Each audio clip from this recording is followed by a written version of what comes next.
마태복음 23장 1절에서 12절까지입니다. 예수님 당시에 제사장, 서기관, 바리새인, 사두개인 이 사람들은 경건한 사람의 대명사입니다. 저 사람들은 특별한 사람이다. 저 사람들은 경건한 사람이다. 그런데 이상하게도 예수님과 가장 자주 충돌을 했던 사람들이 이 사람들입니다. 예수님이 시비를 건 게 아닙니다. 그들이 와서 예수님에게 끊임없이 시비를 걸고 말도 안 되는 질문을 던지고 어떻게 하든지 함정을 만들어서 예수님을 쓰러뜨리려고 했던 사람들이 이 사람들입니다. 화가 있을 것이다. 여기서 화는 하나님의 무서운 진노를 뜻하는데 반복해서 주님이 무려 7번이나 얘기하셔요. 대상이 누구냐? 그 당시 존경받는 종교 지도자들이었습니다. 이들은 자신들이 율법을 대표하는 자들이라고 생각하고 또 자신들이 율법을 잘 지키고 율법을 수호하는 자들이라고 스스로가 자처하던 사람들이었습니다. 그런데 문제가 뭐냐? 하나님의 일을 하기 위해서 주어진 직분입니다. 그런데 이것을 거의 직업으로 여기고 계급장으로 여기고 백성들에게 성경에 있는 대로 지도자 노릇을 하고 선생 노릇을 하고 아버지 노릇을 한 것입니다. 예수님께서 이들이 자리를 뜨니까 제자들에게 하신 말씀입니다. 1절에 예수께서 무리와 제자들에게 말씀하여 이르시되 서기관들과 바리새인들이 모세의 자리에 앉았으니 그러므로 무엇이든지 그들이 말하는 것은 잘 듣고 그리고 그들이 행하는 것은 본받지 말라. 왜냐하면 그들은 말만 하고 행하지 않기 때문이다. 그랬습니다.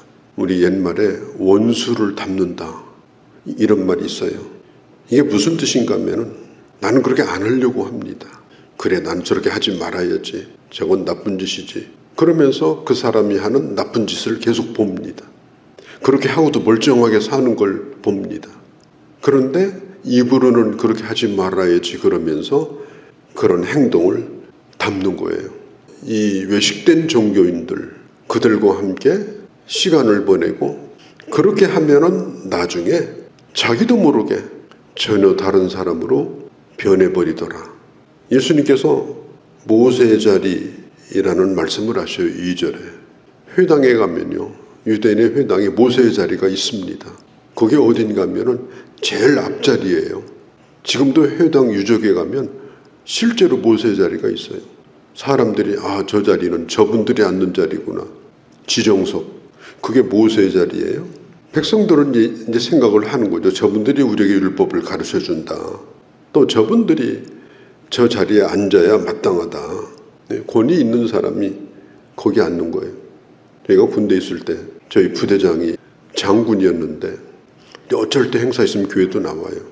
그런데 장군 자리는 따로 있어요. 교회에. 그 자리에 누가 사병이 앉았다가는 큰일 나요.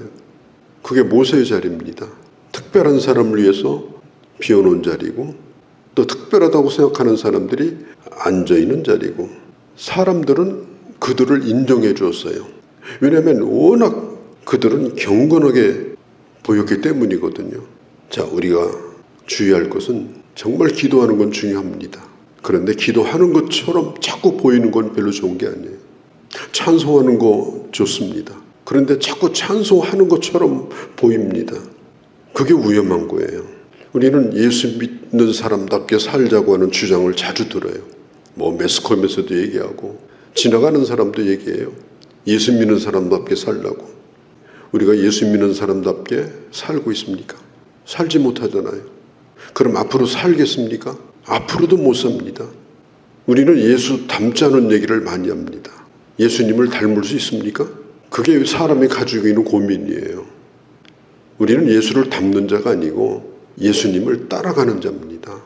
자꾸 따라가다가 나도 모르게 그분 발걸음도 흉내내고 나도 모르게 그분처럼 살아보고 싶고 나도 모르게 그분을 사모하게 되고 주님을 생각하며 눈물을 흘리고 또 생각하고 또 생각하고 그렇게 하다가 그냥 걸음걸이라도 조금 닮았나 싶을 정도가 되는 거지 뭘 훈련받아가지고 사람이 됩니까? 그렇다고 하면 이 전문 종교인들은 평생 훈련받은 사람들이에요. 먹고 그것만 한 사람들이에요. 그게 직업이 된 사람들이에요. 그래서 저는 어떤 때 제자 훈련이 정말 필요한가 하는 생각도 많이 해본 적이 있습니다. 그거 가지고 변화되지 않기 때문에 사람이 머릿속에 담아둔 지식 가지고 변하지 않습니다. 사람들 앞에 모범성이라고 얘기는 들을 수 있지만 또 그렇게 보여줄 수는 있지만 그러나 그렇게 되는 건 아닙니다. 이 세상에 사이비가 많아요. 그런데 이 세상에 사이비보다 더 무서운 사이비가 뭔지 아세요? 사이비 영성입니다. 사이비 영성. 이건 아주 고질적이고 이것은 대단히 흉악한 일입니다. 전혀 영적이지도 않고 경건하지도 않고 그렇지도 않은 사람들이 목에다 힘주고 그런 걸 흉내내고 그런 자리에 앉고 그런 행세를 하려고 하고 이 사이비 영성이 이 사람을 망치는 거예요. 결국은 나중에는 위선자로 전락을 하는 겁니다. 예수님이 이것을 보시면서 탄식을 하시는 거예요. 그래서 제자들에게 얘기해요. 제자들아, 나를 따르는 제자들아, 내게서 배우는 제자들아, 저 가짜 종교인들의 말은 옳은 말이니까 들어는 두어라. 그러나 저들의 행위는 본받지 말라. 이 기가 막힌 말씀 아니에요. 그러면서 주님이 조금 더 실감나게 하시는 말씀이 뭐냐. 다른 사람에게 무거운 짐은 지어주고 그리고 자기는 손 하나 까딱도 안 합니다. 다른 사람에게는 어마어마한 짐을 지어주고 그리고 자기는 그렇게 하지 않습니다. 서기관과 바리새인들이 가르치는 내용은요, 죽을 만큼 힘든 내용이에요.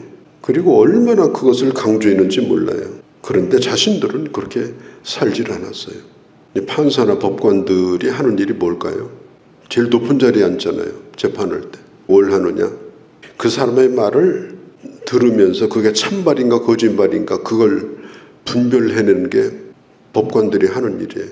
말을 듣고 그리고 판단을 하는 겁니다. 그 사람의 참과 거짓을 찾아내서 심판을 하는 게 법관입니다. 그래서 법관 노릇을 오래 하다 보면 본인이 그 자리가 자리인 줄 알아요. 그리고 굉장히 자신들이 도덕적이라고 착각을 해요. 일반적으로 그렇습니다. 그런 자리에 오래 있다 보면은 조그만 계모임도 마찬가지예요. 조그만 소그룹도 그렇게 되기가 쉽습니다. 일반 사람들은요, 먹고 살기 바빠가지고 그런 거 판단할 시간도 없어요. 누가 옳은지 그런지 누가 참인지 거짓인지 그런 판단할 시간도 없습니다. 그리고 그런 판단을 나 같은 사람이 하면 되나 그러고 할 생각도 안 해요. 꼭 그런 자리에 앉혀준 사람들이 오래도록 그런 단체에서 그런 역할을 했던 사람들이 사람들을 줄 세워놓고 판단을 해요. 그런데 안타까운 것은 교회 안에서도 그런 일이 있을 수가 있다는 겁니다. 모든 성도들을 자기 손바닥에 올려놓고 판단을 하고 저 사람 저래서 안 되고 이래서 안 되고 자기 자신을 돌아보는 일을 하지 않아요. 남에 대해서는 100마디 얘기를 해도 나 자신에 대해서는 절대로 입을 열지 않아요. 내가 죄인이고 내가 잘못했고 그동안에 연약하게 살았고 그렇게 하질 않아요. 왜 그러느냐? 법관이 돼서 그래요. 교회 안에서도 우리가 영적인 공동체 안에서도 그렇게 되는 일을 우리는 극도로 조심해야 됩니다. 아니 그렇게 가고 있지 않은가 우리 자신을 돌아봐야 됩니다. 예수님께서 그때 당시 종교인들을 보면서 주사위만한 상자에 조그만 주사위 거기다 성경 구절을 조그맣게 써가지고 그걸 팔뚝에다 메고 그걸 이마에다가 메고 다녔어요. 마치 머리핀처럼. 그리고 옷 그 끝에 옷술에다가 청색실을 주렁주렁 매달아요. 이 청색실이라고 하는 것은 내가 참 경건하다 이런 뜻이에요. 그들은 시장을 자주 가요. 요즘도 정치인들이 어디 가면 시장부터 가잖아요. 왜 자주 가느냐? 인사받으려고, 사람들에게 환영받으려고. 아주 전형적인 정치인과 같은 행동을 했던 사람들이 예수님이 만났던 그때 당시 종교인들입니다. 그들은 높은 자리를 좋아합니다. 그래서 어디 가든지 팻말이 있어요. 높은 사람들 팻말이 앞자리에 다 써져 있습니다. 거기 앉으면 안 돼요. 안내하는 사람들이 저 뒤로 가라고 그래요. 그래서 어디 가든지 자기 이름이 있는 줄 알고 두리번거려요. 그리고 자기 자리가 없으면 나가버려요. 한번 생각해 보세요. 신앙생활을 하는 사람들이 그게 몸에 배 있다고 하면 이건 끔찍한 일입니다. 완전히 사이비가 된 거예요. 우리는 우리 자리가 없어야 됩니다. 내가 어떤 사람인가 하나님 앞에 나와서 예배할 때도 봉사할 때도 불러준 게 감사하고 용서받은 죄인으로 오늘도 주님을 예배할 수 있고 그게 바로 오늘 우리가 서 있는 자리가 아닙니까? 진정한 예배가 뭡니까? 사도 바울이 로마서 12장에서 너희는 이 세대를 본받지 말고 날마다 마음을 새롭게 해서 변화를 받고 하나님이 선하시고 기뻐하시고 온전한 뜻이 무엇인가 날마다 분별하라. 우리가 성경책을 가까이 하는 거 참 좋습니다. 뭐 이마에다 메고 다니든지 팔뚝에다가 걸고 다니든지 다 좋습니다. 그런데 그것이 보여지는 일이 돼서는 안 된다. 하나님과 관계 속에서 사는 거지 보여지는 경건을 위해서 사는 자는 아닙니다. 예수님이 결론적으로 말씀합니다. 랍비라 칭함을 받지 말라. 아버지라 칭함을 받지 말라. 지도자라 칭함을 받지 말라. 아버지는 하나님 한 분밖에 없다. 지도자는 하나님 한 분밖에 없다. 우리가 하나님의 자리에 앉아서는 안 된다. 하나님의 자리에서 하나님 행세를 하면 안 된다. 오늘 예수님이 그걸 우리에게 가르쳐 주시는 거예요. 그러면서 제자들에게 결론적으로 말씀하십니다. 11절 12절에 아주 역설적인 말씀을 하셔요. 누구든지 자기를 높이는 자는 낮아지고 자기를 낮추는 자는 높아질 것이다. 이건 비현실적인 얘기입니다. 세상에서 그렇게 하고 다니면 누가 알아주지 않아요. 사실 그래요. 내가 낮은 자리에 자꾸 앉으면 누가 나를 높여주지도 않아요. 높아지지도 않아요. 그런데 중요한 것은 높아지기 위해서 낮은 자리에 앉는 행세를 하는 것도 이것도 또한 문제입니다. 우리 이렇게 생각해야 돼요. 낮아진 것 자체가 높아진 거다. 높아지기 위해서 낮아진 게 아니고 내가 낮은 자리에 앉아있는 것 자체가 높아진 것이다. 예수 그리스도와 함께 죽고 그리스도와 함께 산 자는 내가 무슨 대접을 받을까 어디 앉을까 그런 염려를 하지 않습니다. 어느 자리에 앉더라도 편안합니다. 낮아지고 낮아져도 결국 어디서든지 주님을 만날 수 있습니다. 어디 앉아서 예배드릴 드려도 어디 앉아서 뭘 해도 그 자리 자체가 나를 불편한 게 아니에요. 거기서도 은혜가 되고 거기서도 주님을 만나고 그리고 주님이 나를 거기서 존귀하게 해주시는 진정으로 나를 높여주시는 것을 내가 영적으로 깨닫게 됩니다. 이런 하나님의 귀한 은혜를 누리며 사는 우리 모두가 되어주시기를 바랍니다. 거룩하신 우리 아버지, 오늘 종교인들이 지나간 다음에 무리들과 또 주님을 따르는 제자들에게 하신 이 말씀을 봅니다. 주어진 직분이 직업이 되고 경건이 사람들에게 보여주는 그런 소도구가 되어서 그런 종교생활을 했던 자들을 절대로 본받지 말라고 주님의 신신당부하면서 낮아진 자리에 앉는 것 자체가 높아지기 위해서가 아니고 그 자리가 하나님이 세워준 자리이면 가장 좋은 자리요 높은 자리요 거기서 자유함을 누리고 거기서 은혜를 받고 거기에서 신앙생활을 잘할 수 있는 그런 하나님과 관계 속에서 살아가는 저희가 되도록 하나님 저희들에게 은혜 베풀어 주시고 성령으로 말씀으로 충만케 하시고 주님과 바른 관계 속에서 살아가는 그런 저희가 되게 하여 주시옵소서.